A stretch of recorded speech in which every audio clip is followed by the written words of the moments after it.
Matagumpay na isinagawa ng mga mag-aaral mula sa Police Community Affairs and Development Course ang kanilang presentation of Community Immersion Program output na ginanap sa conference room ng Annex Building Camp Brigadier General Simeon A. Ola, Legazpi City nitong Agosto 20 taong kasalukuyan.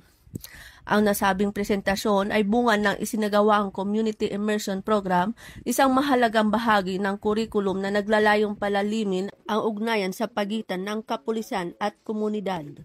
Sa pamamagitan ng aktual na pakikisalamuha, pag-aaral sa mga suliraning panlipunan at pagpapatupad ng mga programang tumutugon sa pangangailangan ng mamamayan, natutunan ng mga mag-aaral ang kahalagahan ng makatao at makakomunidad na serbisyo.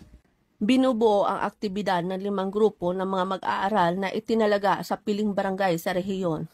Ipinamalas ng bawat grupo ang kanilang dokumentasyon at mga naging inisyatibo sa kani-kanilang lugar, kabilang ang mga barangay-based seminars sa isyung panlipunan at seguridad, health and sanitation projects gaya ng feeding programs at kampanya para sa malinis na tubig, educational support kabilang ang libreng tutorial sessions para sa mga kabataan, livelihood seminars para sa mga magulang at miyembro ng komunidad, at environmental awareness campaigns tulad ng tree planting at cleanup drives.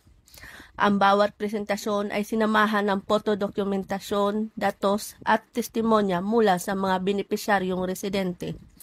Ang Community Immersion Program ay patunay na ang pinakamabisang pulis sa yaong marunong makiisa sa pamayanan.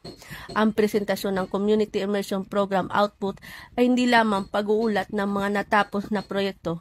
Isa rin itong patunay na ang paghubog ng makabansa, makatao at makakomunidad na pulis ay nagsisimula sa mismong pagkilala at pagtugon sa tunay na kalagayan ng sambayanan. Mula dito sa Bicol Region, ako po ang inyong PNN correspondent, Police Corporal Doxy Charisi Casasos, alagad ng batas tagataguyod ng Balitang Pulis.